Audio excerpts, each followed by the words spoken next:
তারপর কি হইল জানো? তারপর সেই রাখাওয়াল এমন করে বাঁশি বাজাচ্ছিল, আর সেই যে রাজপুত্র আছিল, সেই রাজপুত্র সেই রাখাওয়ালের কান্দে এই মাথা খান রাইখা বাঁশি শুনতো। এমন বাঁশি শুনতে শুনতে সেই যে রাখওয়াল পুত্র আছিল, সেই রাখওয়ালের সাথে সেই রাজপুত্রের ভাব হইল। কি হইল? ভাব হইল, ভাব, বন্ধুত্ব হইল। সেই রাজপুত্র তখন কইল কি জানো? রাজপুত্র সেই রাখওয়ালরে কইল, আমি যখন এই গোটান রাজ্যের রাজা হমু, তখন তোমারে আমি আমার রাজ্যের মন্ত্রী বানাবো। তারপরে এইভাবে দিন যায়, রাত যায়, মাস যায়, বছর কাইটিয়া যায়। যাইতে যাইতে যাইতে এক সময় হইল কি জানো? এই রাজপুত্র যে আছিল, সেই রাজপুত্র কাঞ্চনমালারে বিয়া করলো।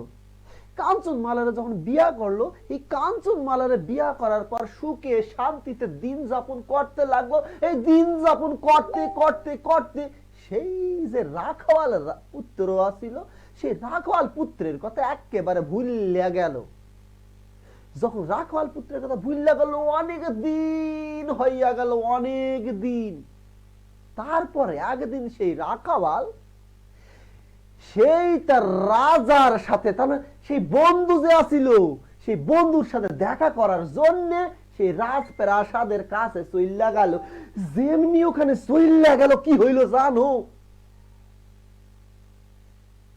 সেইখানকার যে দারোয়ান আছিল, সেই দারোয়ান তারে ঢুকতে দিল না।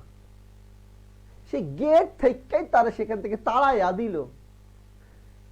তারপর সেই রাখাওয়াল মনের দুঃখে বাড়িতে ফিরে আসলো। যেমনি না বাড়িতে ফিরে আসলো, সেই রাত্রিরেই কি হইল জানো? সর্বনাশা ঘটনা ঘটে গেল। সেই রাত্রিরে সেই রাজার গায়ে অসংখ্য খালি সূচ ফুটতে লাগলো, সূচ বিততে লাগলো, অনেক বড় বড় সূচ। ভোরবেলা উঠে দাঁড়া দেখে তার সমস্ত সারা শরীরে শুধু সূচ আর সূচ, অনেক সূচ। এরপরে গোটা রাজ্যের যত মানুষ আছিল, এই বেবাক মানুষের মনে খালি অনেক দুঃখ, মেলা দুঃখ। রাজার মনে সুখ নাই, গোটা রাজ্যের যত মানুষ আছিল কারো মনে কোনো সুখ নাই, শান্তি নাই। কাঞ্চনমালা মনের দুঃখে কাপড় নিয়ে নদীর পাড়ে কাপড় কাচতে গেছে। কাপড় কাচতে কাচতে কাচতে এক বেড়ি তার কাছে আইসে এখন কইল, আপনার ঘরে কি কামে লোক লাগবো?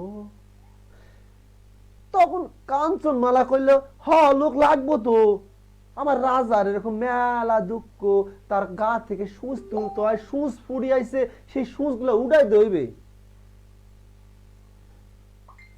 তখন বললো, আচ্ছা ঠিক আছে, আমি আপনার বাড়িতে কামে থাকুন। তো যখন কামে থাকবে টাহা দেওয়ান লাগবো না, কিন্তু টাহা তো আর কাঞ্চনমালা সেই নদীর ঘাটে লয়ে যায়নি। তখন তার হাতের যে বালা আছিল, সেই বালা গুলান খুললা তারে দিল। দিয়া যেই না এই কাঞ্চনমালা নদীতে ডুব দিতে গেছে, অমনি সেই দাসী করছে কি জানো? সেই রানীর সমস্ত কাপড় চোপড় নিজের শরীরে পইরা নিছে।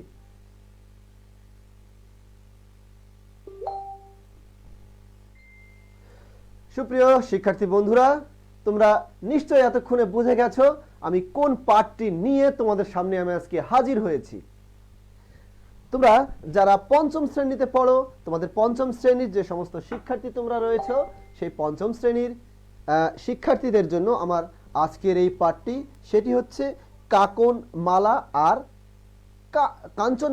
আর কাকনমালা। তোমাদের যে পাঠ্যপুস্তক রয়েছে, সেই পাঠ্যপুস্তকের একেবারে সেই 56 নম্বর যে পৃষ্ঠাটি রয়েছে, সেই 56 নম্বর পৃষ্ঠাটি নিয়েই আজকে আমার আলোচনা। তো সুপ্রিয় শিক্ষার্থীরা, তোমরা আসলে ইতিমধ্যে কিন্তু এই গল্পটা তোমরা কিন্তু পড়েছো। অনেকবারই পড়েছো, যেহেতু একবারে বছরের শেষ সময় আমরা কিন্তু চলে এসেছি, তোমরা এই গল্পটা অনেকবারই কিন্তু পড়ে নিয়েছো। তো চলো আমরা এই গল্পটা কি বেশ কিছু শব্দের অর্থ রয়েছে, অর্থাৎ নতুন শব্দ রয়েছে, সেই নতুন শব্দের অর্থগুলো নিয়ে আমরা একটু আলোকপাত করি। তাহলে তোমরা নিশ্চয়ই দেখতে পাচ্ছ, তোমরা পাঠের যে শিরোনামটি তোমরা নিশ্চয়ই এতক্ষণে দেখতে পাচ্ছ, পাঠের যে শিরোনাম সেটি হচ্ছে কাঞ্চনমালা আর কাকনমালা। আমরা এই পাঠটি নিয়ে মূলত আজকে আলোচনা করব। আমাদের আজকের পাঠ কাকনমালা আর কাঞ্চনমালা, তোমরা যেটি আসলে দেখতে পাচ্ছ এই মুহূর্তে বোর্ডে। চলো নতুন যে সমস্ত শব্দ রয়েছে সেগুলো নিয়ে আমরা একটু আলোকপাত করি। এখানে তোমরা নিশ্চয়ই দেখতে পাচ্ছ নতুন কিছু শব্দ, শব্দের অর্থ। প্রথম আমরা দেখতে পাচ্ছ আষ্ঠে পৃষ্ঠে একটা আমরা শব্দ কিন্তু দেখতে পাচ্ছি, আমরা একটা শব্দ দেখতে পাচ্ছি আষ্ঠে পৃষ্ঠে।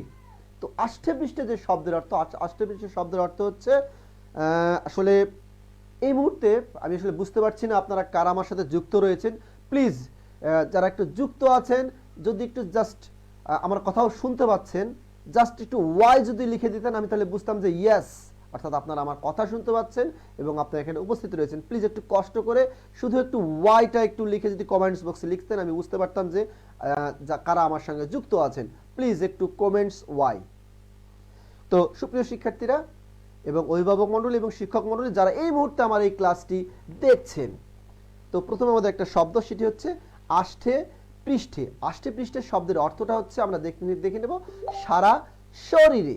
আষ্ঠে পৃষ্ঠে শব্দের অর্থ হচ্ছে সারা শরীরে। প্লিজ আমি আবারও বলছি, আপনারা যারা এই মুহূর্তে আমার সঙ্গে যুক্ত আছেন, আমার এই ক্লাস দেখছেন, কমেন্টস বক্সে একটু ওয়াই যদি লিখে দিতেন আমি বুঝে নিতাম যে হ্যাঁ আপনারা এই মুহূর্তে আমার সাথে উপস্থিত রয়েছেন। তো আষ্ঠে পৃষ্ঠে আমরা দেখলাম যে সারা শরীরে, আষ্ঠে পৃষ্ঠে শব্দের অর্থ সারা শরীরে। এরপরে আমরা একটা শব্দ পেয়েছি গর্দান। গর্দান একটা শব্দ পেয়েছি, আমরা কিন্তু সকলেই এই গর্দান শব্দটার সাথে পরিচিত। তাহলে গর্দান শব্দের অর্থটা কি হতে পারে? গর্দান। একটু চেষ্টা করেন সবাই, গর্দান। গর্দান অনেক আমরা নাটক সিনেমাতে দেখেছি, এই তোমার আমি গর্দান নেব, ঠিক এরকমই একটা শব্দ গর্দান। গর্দান শব্দের অর্থ হচ্ছে ঘাড়ের উপর থেকে মাথা। এই যে আমরা বলি এই অংশটাকে বলা হচ্ছে গর্দান। তোমরা নিশ্চয়ই এখানে দেখতে পাচ্ছ যে ঘাড়ের উপর থেকে মাথা, এটিকে বলা হচ্ছে গর্দান। এরপর একটা শব্দ আমরা পেয়েছি স্বাদ। একটু দেখে শব্দটা সবাই দেখে নিই একটু, স্বাদ। আমাদের যে শব্দটি সেটি হচ্ছে স্বাদ। তাহলে এই স্বাদ শব্দের অর্থটা কি? স্বাদ, স্বাদ শব্দের অর্থ হচ্ছে খেতে ভালো লাগে এমন। খেতে ভালো লাগে এমন, এমন শব্দকে বলা হচ্ছে স্বাদ। খেতে ভালো লাগে এমন এই জাতীয় শব্দকে বলা হচ্ছে স্বাদ। এরপর আমরা একটা শব্দ পেয়েছি ফরমাস। শব্দটা আমাদের কি? শব্দটা হচ্ছে ফরমাস। ফরমাস শব্দের অর্থ কি হতে পারে? ফরমাস, ফরমাস শব্দের অর্থ একটু যদি চেষ্টা করো তোমরা সবাই পেরে যাবে। ফরমাস শব্দের অর্থ হচ্ছে হুকুম বা আদেশ। ফরমাস শব্দের অর্থ হচ্ছে হুকুম বা আদেশ। ফরমাস শব্দের অর্থ হচ্ছে হুকুম বা আদেশ। তো সুপ্রিয় শিক্ষার্থীরা আমি একটু তোমাদের কাছ থেকে সময় চেয়ে নিচ্ছি, একটু জাস্ট একটু সময়, যে তোমরা আমার সাথে কারা যুক্ত রয়েছে সেটি দেখার জন্যই মূলত একটু দেখে নিচ্ছি। দেখে নিয়ে আবার তোমাদের সাথে আমি ব্যাক করতেছি।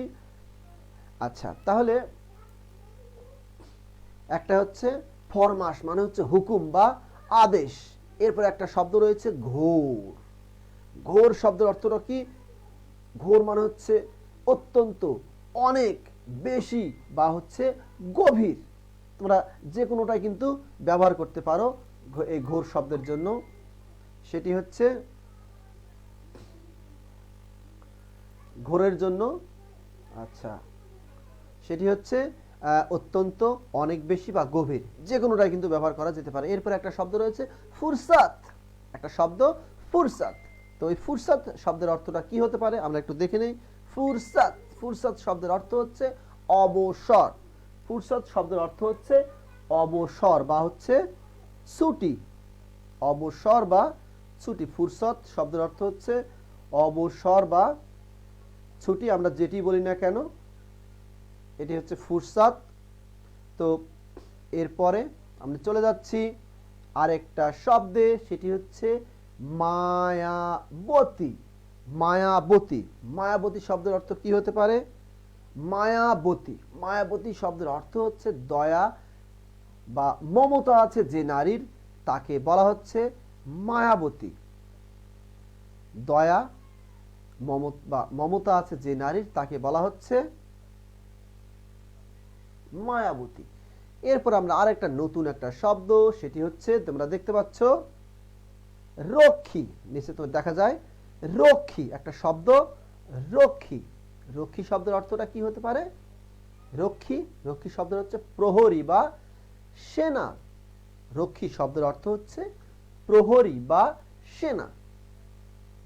তো এই হচ্ছে আমাদের যে শব্দের অর্থ আমরা দেখলাম। এই হচ্ছে মোটামুটি বেশ কিছু কঠিন শব্দ বা নতুন শব্দ বলতে যা আমরা বুঝি সেটি আমরা কিন্তু দেখে নিলাম। তো সুপ্রিয় শিক্ষার্থী বন্ধুরা, চলো আমরা এর পরে আমরা চলে যাব, শব্দার্থ হয়ে গেল, এরপর আরেকটা নতুন একটা অংশে চলে যাব, সেটি হচ্ছে উপরে বেশ কিছু আমরা শব্দ দেখতে পাচ্ছি।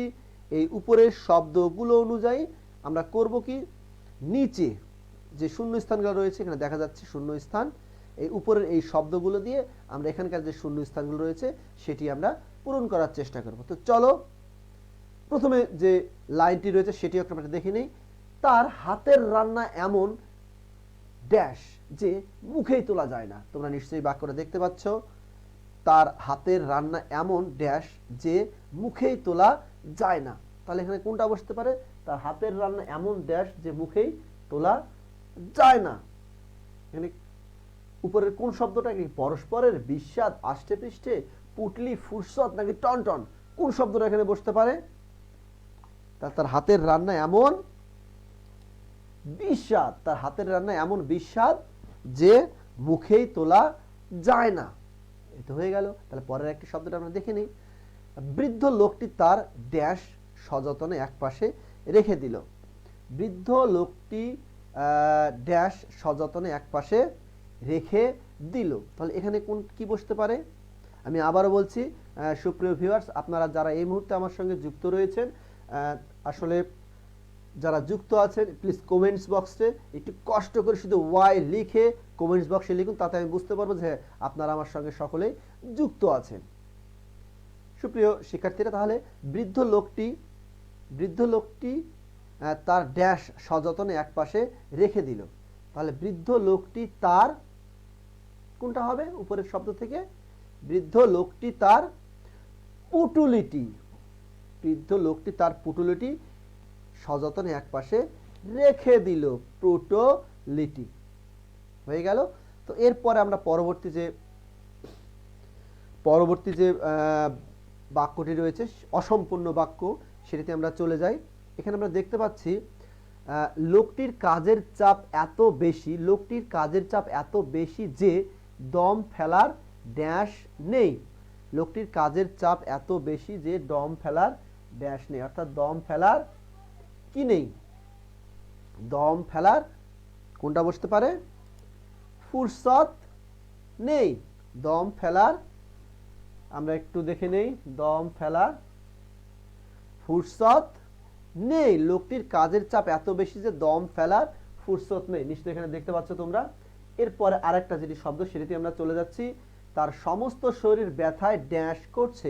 তার সমস্ত শরীর ব্যথায় ড্যাশ করছে। ব্যথায় কি করে?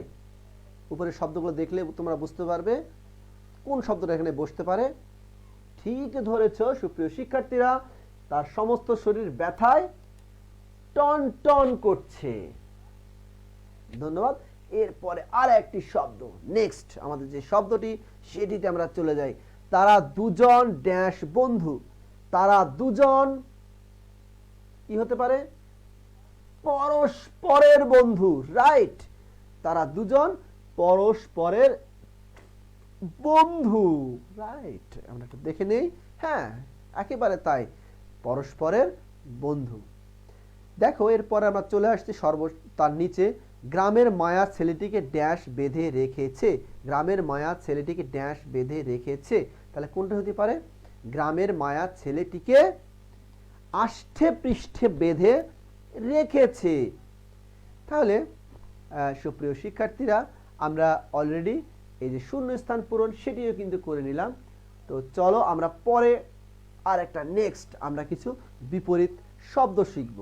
আমরা কি শিখব? বিপরীত শব্দ শিখব। আজকে আমাদের এখানে বিপরীত শব্দতে আমরা চলে এসেছি। দেখো আমার স্ক্রিনটার কারণে তোমাদের হয়তো বুঝতে একটু সমস্যা হচ্ছে, তারপরেও তোমাদের একটু বলে রাখি। উপরে যে শব্দটা রয়েছে সেটি হচ্ছে কান্না। প্রথমে যে শব্দ, সে শব্দটা হচ্ছে কান্না। প্রথমে যে শব্দটি আমরা দেখতে পাচ্ছি সেটি হচ্ছে কান্না। আচ্ছা, কান্নার বিপরীতটা কি হতে পারে? কান্না যারা এই ক্লাসে এই মুহূর্তে উপস্থিত তারা সকলে হয়তো জানেন যে কান্নার জানো তোমরা, এবং আপনারা যারা দেখছেন সকলে জানেন কান্নার বিপরীত শব্দ কি। তারপরেও দেখো আমি একটু বলে দিচ্ছি, কান্না, কান্নার বিপরীত শব্দ হচ্ছে কি? কান্নার বিপরীত শব্দ হচ্ছে হাসি। কান্না, হাসি, রাইট। আমরা এরপরে চলে যাচ্ছি চেনা। চেনা, চেনা একটা শব্দ। এই চেনার বিপরীত শব্দটা হচ্ছে কি হতে পারে? চেনা, চেনার বিপরীত শব্দ হচ্ছে আমাদের অচেনা। আচ্ছা, এরপর আমরা একটা শব্দ পেয়েছি অচেনা। এর আরেকটা শব্দ পেয়েছি ভালো, খারাপ বা মন্দ, যে কোনো একটা আমরা লিখতে পারি।